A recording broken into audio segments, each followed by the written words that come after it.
दूर पर मेहराब जैसा चाँद निस्पत बादलों की धूल ओढ़े, मैं उन्हीं पगडंडियों पर अब अकेले शून्य की थामे हथेली घूमता हूँ। पंडित दूधनाथ शर्मा की ये लाइनें स्वतः बताती हैं कि मैं जौनपुर में हूँ और जौनपुर में ही गोमती नदी के किनारे हूँ। गोमती नदी जिसकी थाह लेना चाहता हूँ, थाह लेकिन गोमती नदी की नहीं, 2024 के आम चुनाव की लेना चाहता हूँ। ठीक हमारे पीछे वो ऐतिहासिक शाही पुल है जिससे कि गोमती नदी दोनों जौनपुर को आपस में जोड़ती है।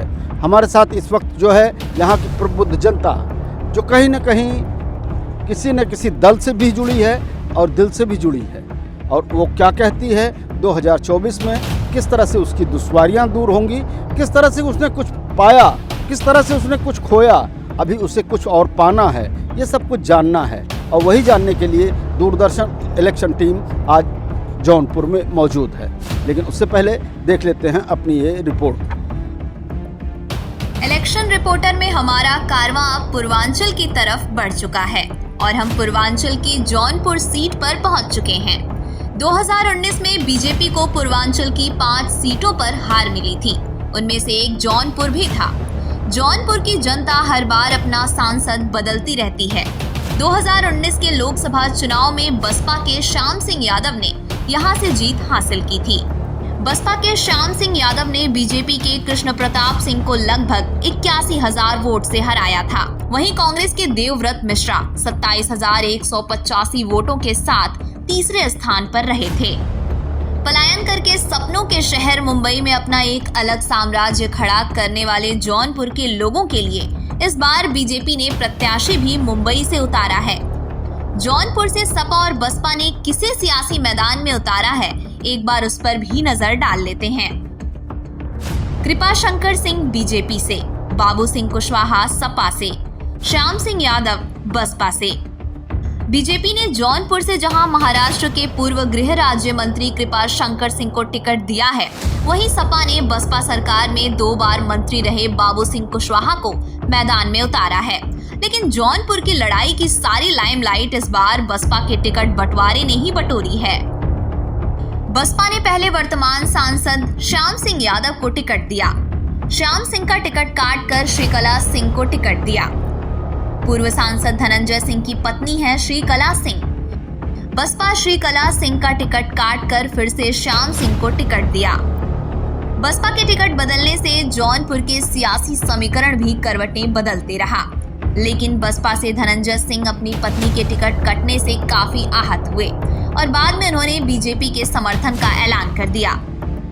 धनंजय सिंह का जौनपुर की सीट पर पकड़ काफी मजबूत है। ऐसे में उनके समर्थन से बीजेपी के जौनपुर फतेह की उम्मीदें और प्रबल हो गई हैं। हालांकि जौनपुर के जातीय समीकरण का यहाँ के चुनाव में अहम रोल रहा है। सपा मुस्लिम यादव वोटरों को तो अपना मानती ही है, वहीं बाबू सिंह कुशवाहा को मैदान में उतारकर कुशवाहा समुदाय के वोट के साथ मुस्लिम यादव कुशवाहा समीकरण बनाने की कवायद की है। बसपा ने मौजूदा सांसद श्याम सिंह यादव को उतारकर दलित यादव वोटरों को साधने की कोशिश की है, तो बीजेपी ने कृपा शंकर सिंह के जरिए सवर्ण वोट हासिल करने का पैंतरा चला है।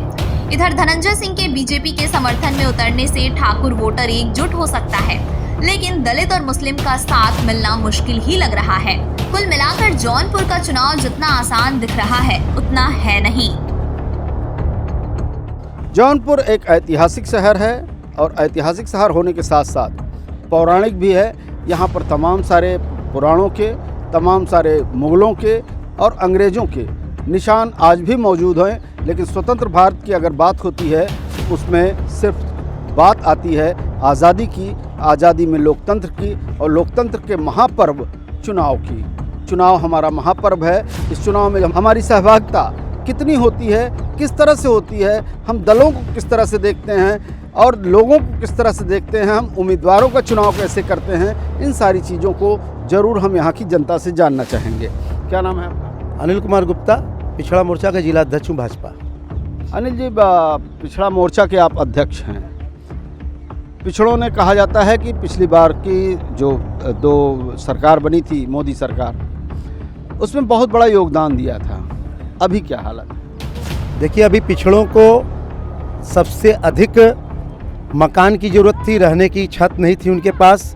जो 40-50 वर्षों का कांग्रेस का शासन था, उन्होंने गरीबों का, पिछड़ों का ख्याल नहीं किया, उनको पक्के मकान नहीं दिए। माननीय मोदी जी ने 5 करोड़ पक्के मकान पूरे भारत में दिए हैं। इस भारत माता की, भारत माता की। इसके अलावा पिछड़ी जातियों को स्वास्थ्य सेवाएं नहीं मिलती थी। भारतीय जनता पार्टी की मोदी सरकार ने फ्री में पूरे एक परिवार को 5 लाख का बीमा उपलब्ध कराया, जिससे उन्हें अपने स्वास्थ्य की देखभाल और ऑपरेशन इलाज की सुविधा मुहैया हुई। इसके अलावा सबसे ज़्यादा पिछड़ी जातियों को भारतीय जनता पार्टी एनडीए गठबंधन की सरकार ने अनाज उपलब्ध कराए हैं। इसके अलावा सबसे अधिक पिछड़े जात के किसान हैं पूरे देश में, उनको यूरिया डाई उपलब्ध नहीं होता था, यूरिया नीम कोटेड यूरिया उपलब्ध कराया। इसके अतिरिक्त भी 6,000 प्रतिवर्ष किसानों को सम्मान निधि देकर भी पिछड़ी जातियों को मोदी सरकार राहत दे रही है। 1 मिनट रोकना चाहूँगा आपकी। 2 बातें आई। वर्तमान में जो इंडी गठबंधन है, उसका कहना है कि वो 10 किलो अनाज देंगे, और दूसरा आरोप आप पे यह है कि आपने नीम कोटेड यूरिया ज़रूर उपलब्ध कराई, लेकिन उसके पैकेट में वजन कम कर दिया। उनका यह झूठा आरोप है। दूसरी चीज़, वो तो दे ही नहीं पा रहे थे। सब कांग्रेस और सपा बसपा की सरकारों ने वहाँ जहाँ पर आता था, गोदाम पर, विक्रय केंद्र पर, वहाँ से ही बिचौलियों को, रसायन कंपनियों को दे दिया जाता था औने पौने दामों पर। आम जनता को, हमारे पिछड़ी जात के लोगों को और भारत के किसानों को मिलता ही नहीं था। हम तो उपलब्ध करा रहे हैं, हम तो दे रहे हैं। प्रधानमंत्री मोदी जी ने कहा इंडी, आपने भी कहा इंडी। इंडिया बोलने में आप लोग को शर्म आती है क्या? अगर आप भारत का नाम अगर जाने तो डेमोक्रेटिक ऑफ इंडिया, अब पूरे विश्व में इसी के नाम से जाना जाता है, मगर आप इंडी बोल रहे हैं, तो इसके लिए मैं अभिक्षण करता हूँ। इंडिया गठबंधन। देखिए, हम लोग जो कहते हैं इंडी गठबंधन, अगर इंडिया कहेंगे तो आप गठबंधन नहीं कह सकते हैं। शब्दों को समझिए।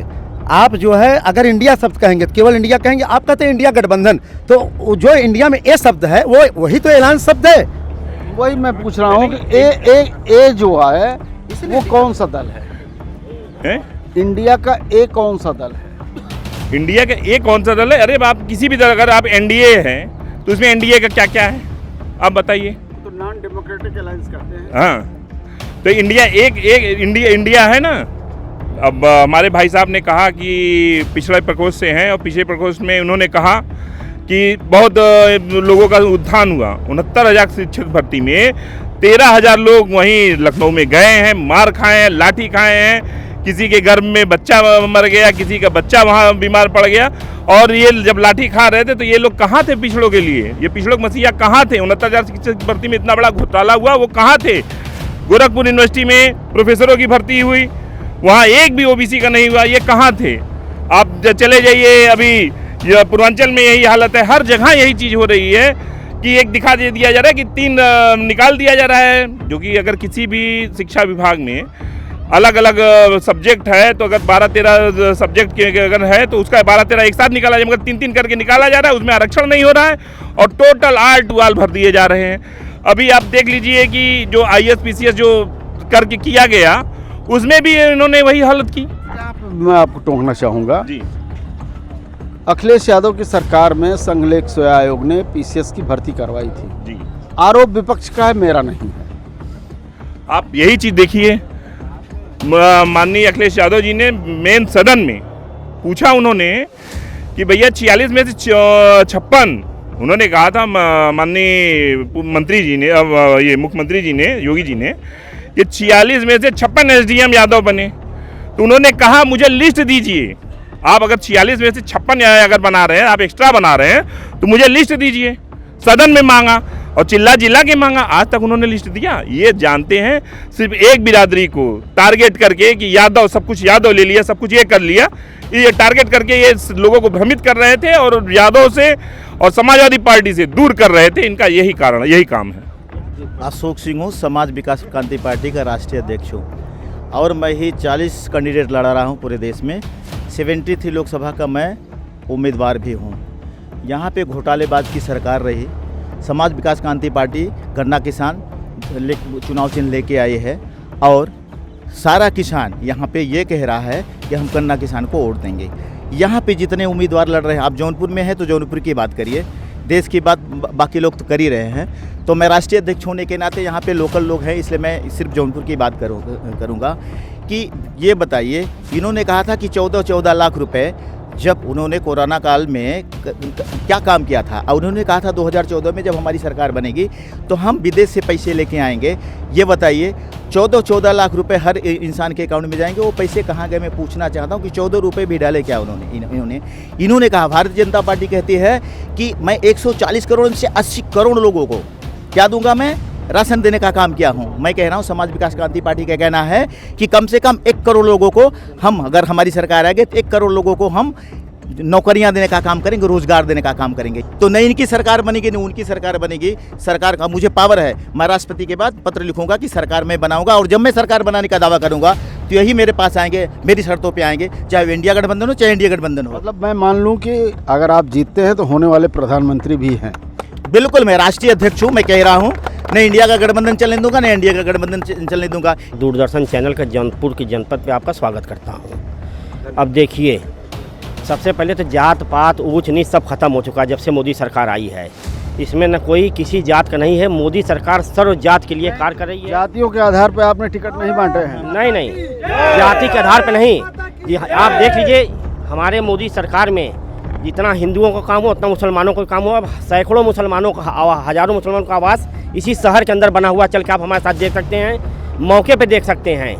जाति पात एकदम टूट चुका है। मोदी सरकार निस्वार्थ भाव से जनता की सेवा के लिए काम कर रही है। सुनते पहले पिक्चर आता था रोटी कपड़ा और मकान, रोटी कपड़ा और मकान आप सुनते थे। अरे भाई सुन लीजिए, रोटी कपड़ा और मकान आप सुनते थे पिक्चर में। मोदी सरकार ने रोटी कपड़ा और मकान देने का काम किया है। किसानों, नौजवानों, महिलाओं सब के लिए विकास के लिए कार्य किया है। यहाँ जहाँ खड़े ये देख लीजिए, भाजपा सरकार है, यादव जात से आते हैं हमारे गिरीश चंद्र यादव मंत्री जी, उन्होंने विकास किया। जौनपुर का यादव समाज तो खुलेआम भाजपा के साथ चल रहा है। उत्तर प्रदेश सरकार में मंत्री हैं, इसलिए जात पात सब खत्म हो चुका है एक तरफा। इस बार भी 400 पार होने जा रहा है, मोदी सरकार बनने जा रही है। जौनपुर से कृपा शंकर सिंह भारी मतों से जीतने जा रहे हैं, इसमें कोई बट नहीं है, आप सर्वे कर सकते हैं। ये गिरीश चंद्र मंत्री की बात कर रहे हैं। हमारे गांव में प्राइमरी विद्यालय पे मेरी अध्यक्षता थी, मेरे पास रिकॉर्ड है। ये मुख्य अतिथि थे, ये मुख्य अतिथि बन के आए थे और कह रहे थे, जब मैं खड़ा हो बोले आपके गांव में आ रहा हूं, तो हमारे गांव वाले सोचो कि 25-50 लाख यहाँ पे योगदान करेंगे मेरे सरकारी विद्यालय पे। तो उन्होंने कहा कि अशोक सिंह उद्योगपति हैं, इनको मैं इनका गांव गोद में देता हूं। ये करने वाले इनकी परिभाषा आप बता रहे हो आप। उन्होंने कहा कि मेरा ही गांव। मैंने कहा अरे मंत्री जी, ये जो कमरे हैं हमने बनवाए हैं, ये जो जल की सुविधा, पेयजल की सुविधा दी हमने दिया है, यहाँ पे बेंच जो है उसमें मेरा नाम है। यहाँ पे आप क्या देने के लिए आए हो? उन्होंने कहा भाई आप उद्योगपति हो, आप इस गाँव को आपको गोद देता हूँ, मेरा ही गाँव, मुझे गोद देने का काम करता है। ऐसे भारतीय जनता पार्टी के लोग हैं। तो सबसे पहले बात तो अशोक सिंह जी ने अभी सबके सामने कहा 40 पार कर जाए तो राजनीति छोड़ दूंगा। तो अब ये तैयारी कर लें, अब ये दिखाई भी नहीं देंगे क्योंकि 400 पार करने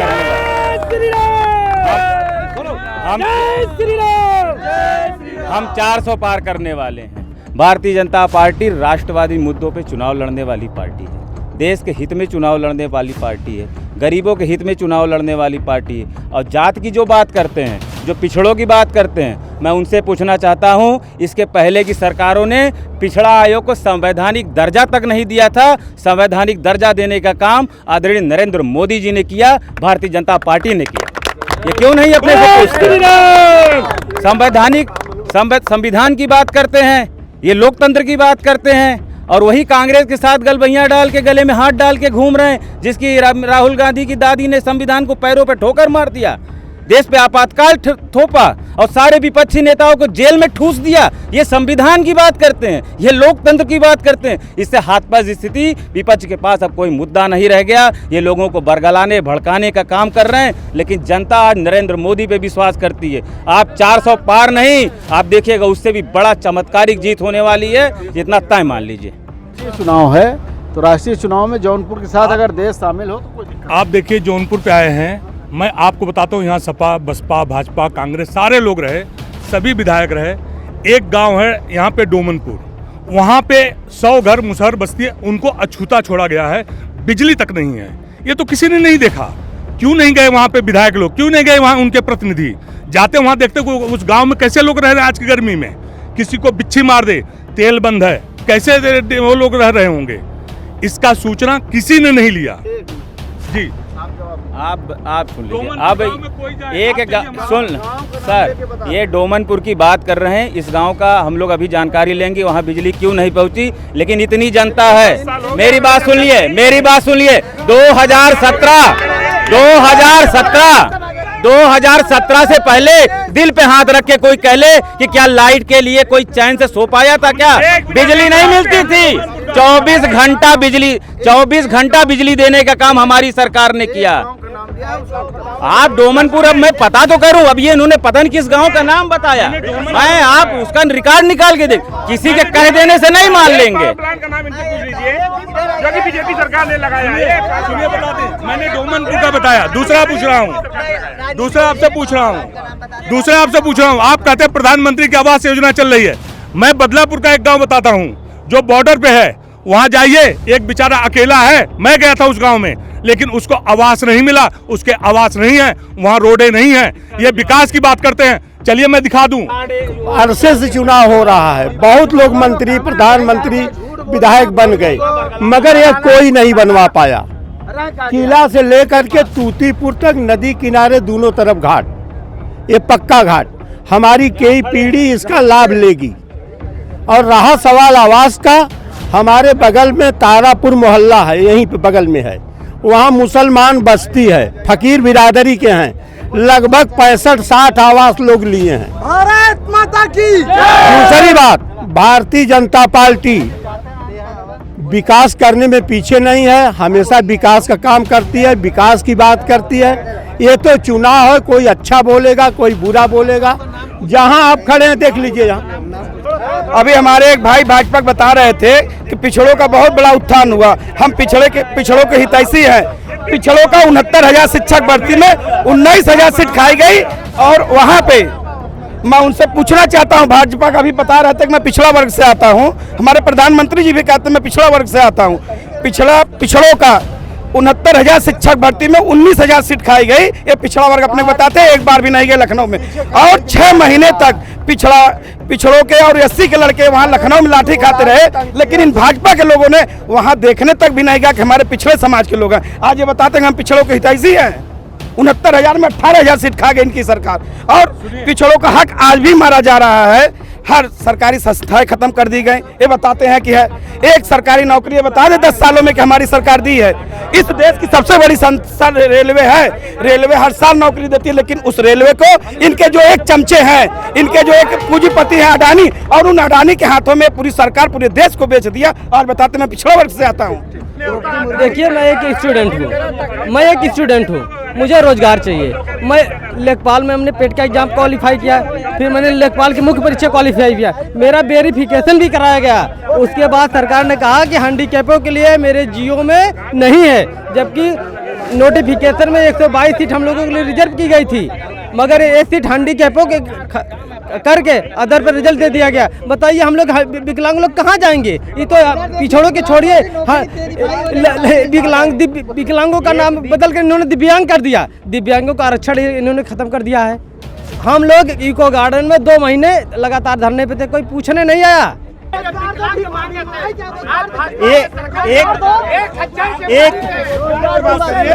यहाँ की सरकार ने हमेशा तानाशाही सरकार ने किया है। जैसे कि देख लीजिए, इनकी सरकार में हर पेपर लीक हुए, हाई स्कूल का पेपर, इंटर का पेपर, पुलिस की भर्ती, एक भी पेपर सॉल्व नहीं हो। इनकी भर्ती सिर्फ घोटालेबाज, जुमलेबाज की है, और ये सिर्फ जुमलेबाजी की बात करते हैं। और हमेशा ये लोग ये सब हमेशा यही करते हैं। किसी को, गरीबों को, वंचितों को, मसीहा को कोई न्याय नहीं मिलता। यहाँ की सरकार शिक्षा महंगी और दारू सस्ती करके सभी को जुमलेबाजी में फंसा के रखी है। यहाँ आम जनमानस त्रस्त है। ये कह रहे थे पिछड़ों के लिए हम लोग लड़ाई लड़ते हैं। पिछड़े जात से राष्ट्रपति द्रौपदी मुर्मू आती है, उनको राम मंदिर का जब शिलान्यास कर रहे थे तो उनको ये लोग न्योता क्यों नहीं दिए? पिछड़े जात की लड़ाई लड़ते हैं लोग, दलित एससी की लड़ाई लड़ते हैं ना। अब हम आपको बताते हैं, लोग यहाँ पे युवा जो हैं बड़े परेशान इस सरकार में हैं। आप देखिए, ये पेपर लीक हो गया, उसको डाल दिया गया। सुनिए नहीं, मैं बता दूं क्या हो रहा है। मेरा सवाल क्या है, भाजपा के लोगों से, पेपर लीक हुआ, अच्छी बात है। आप बताइए, एक व्यक्ति अगर 1 रुपया जमा करता है, 50 करोड़ जनता 50 करोड़ सरकार के खजाने में जाते हैं, और 1000 फीस जमा करता है, कितने पैसे सरकार के खजाने में गए? उसी पैसे में पेपर क्यों नहीं कराया दोबारा? ये जो हमारे भाई युवा हैं, जो बेरोजगार बैठे हैं, इनको दोबारा क्यों नहीं रखा गया? इनको क्यों नहीं परीक्षा दिया गया? इनको देना चाहिए ना। एक समाज सेवी हूँ, किसान का बेटा हूँ। आपके चैनल को बहुत बहुत धन्यवाद। मैं पूछना चाहता हूँ भाजपा से, ये किसानों की बात कर रहे हैं, किसानों की एमएसपी क्यों नहीं बढ़ा रहे हैं? किसानों की एमएसपी क्यों नहीं बढ़ा? किसान हमारा मर रहा है, किसान धरना प्रदर्शन क्यों दे रहा है? दूसरी बात ये कह रहे हैं बेरोजगार की, हमारे वहाँ बेरोजगारी है। केवल नवयुवक बच्चों को 35 साल के नीचे झंडा और डंडा उठवा के जागरूकता फैला रहे हैं। यहाँ पे इतने सारे लोग खड़े हैं। मेरा एक निवेदन है, निर्वाचन आयोग और देश का लोकतंत्र तभी यशस्वी होगा जब इसके मतदान में सारे लोग भागीदार होंगे। 18 वर्ष के ऊपर की बात, 18 वर्ष के ऊपर की, 18 वर्ष के नीचे की बात आप जितने लोग, अरे भाई हमको तो बोलने दीजिएगा। बोलिए आप। 18 साल के ऊपर के जितने नए पुराने मतदाता हैं, दोनों हाथ उठा करके आप बताइए कि क्या उनको मतदान के लिए आप 25 तारीख को प्रेरित करेंगे, मतदान स्थान पर ले जाएंगे? बेरोजगारी की बात जो भाई साहब कर रहे हैं, अभी कुछ दिन पहले हमारे मोहल्ले में 2 लड़कों का इनकम टैक्स में हुआ है, एक लड़के का कृषि विभाग में हुआ है, एक लोग का प्रिंसिपल पद पे हुआ है। तो कहाँ से बेरोजगार व्यक्ति है? जो जितना पढ़ेगा वैसे नौकरी पाएगा ना भैया। ये बेरोजगारी की बात कर रहे हैं, जो पढ़ेगा वो बढ़ेगा। जौनपुर में मोची का लड़का MBBS डॉक्टर बना अभी साल भर पहले, वो पढ़ा। वो लोग लोफड़ाई जो दोहरा खा के लोफड़ाई करेंगे, जो सीटी बजाएंगे, जो मोटरसाइकिल से चलेंगे, पढ़ेंगे नहीं, कहाँ से नौकरी पाएंगे? जो पढ़ेगा वो नौकरी पाएगा। जौनपुर IAS IPS सैकड़ों IAS IPS जौनपुर ने दिया है। ये क्या करते हैं जौनपुर में? इतिहास जाग देख लीजिए, पूरे भारत में अभी प्रधानमंत्री जी ने कहा था जौनपुर ने IAS IPS जितना दिया है आज तक किसी जिले ने नहीं दिया है। तो जो पढ़ेगा वो बढ़ेगा। इन नकल मारने वाले नौकरी कहाँ पाएंगे?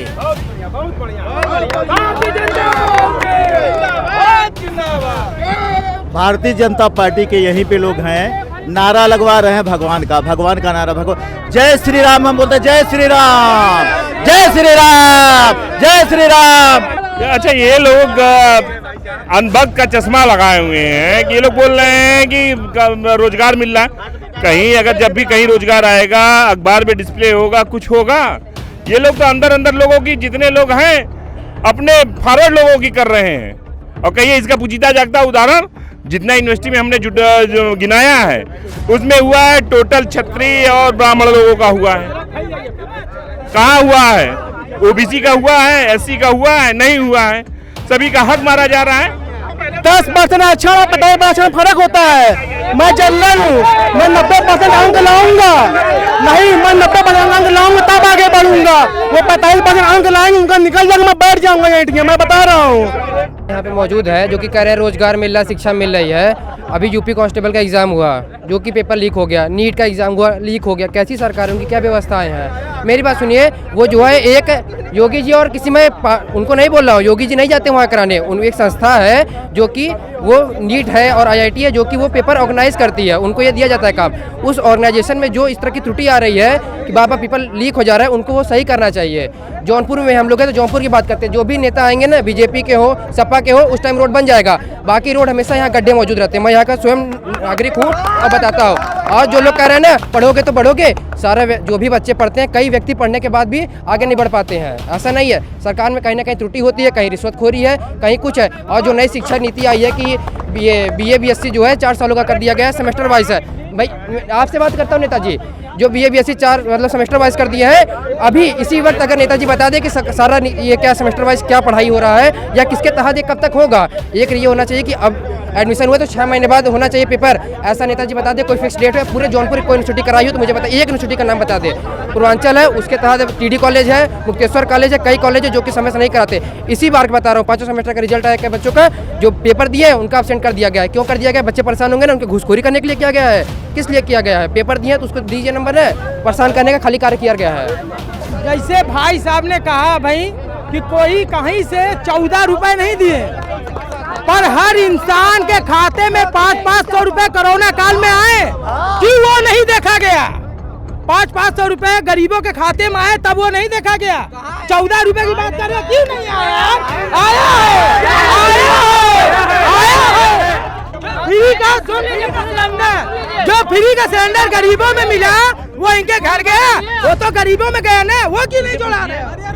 2 भ्रष्टाचारी अभी नगर पालिका में यही जौनपुर में 2 अधिकारी कर्मचारी एंटी करप्शन द्वारा पकड़े गए, जेल गए। जो कर्मचारी पैसा मांगता है, जनता अगर शिकायत करेगी तो वो जेल जाएगा। सरकार सबकर विकास, सबकर साथ, सबको अनाज। कोरोना काल में एक आदमी 2 डोज इंजेक्शन लगवाए हो 5000 का, उसको भूल गए। सभी विधायक लापता थे। यही भारतीय जनता पार्टी के लोग।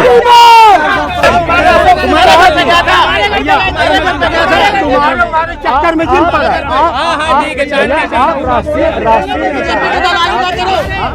भगवान राम का भक्त सब है, इसमें कोई दो राय नहीं है। लेकिन यह चुनाव लोकसभा का है। यह चुनाव भारत की दिशा तय करेगा। पूरे वर्ल्ड में इस समय अगर किसी पर निगाह है तो भारत पर है, और भारत का जो नेतृत्व है वो सुरक्षित हाथों में है, माननीय नरेंद्र मोदी जी के हाथों में है। जौनपुर की जनता थी जिसके मन में कहीं न कहीं से तमाम सारे सवाल हैं। उन सवालों का उत्तर वो पिछले 70 सालों से ढूंढ रही है और आगे भी ढूंढते रहेगी। आने वाली पीढ़ी अपने रोजगार के लिए, अपने उत्थान के लिए, अपने तमाम सारे परिश्रमों के परिणाम के लिए ज़रूर वो सवालों से, सरकारों से सवाल और जवाब करेगी। और ये सवाल और जवाब का सिलसिला यूं ही जारी रहेगा। किसी और ज़िले में विवेक के साथ आशुतोष शुक्ला, DD न्यूज़ जौनपुर।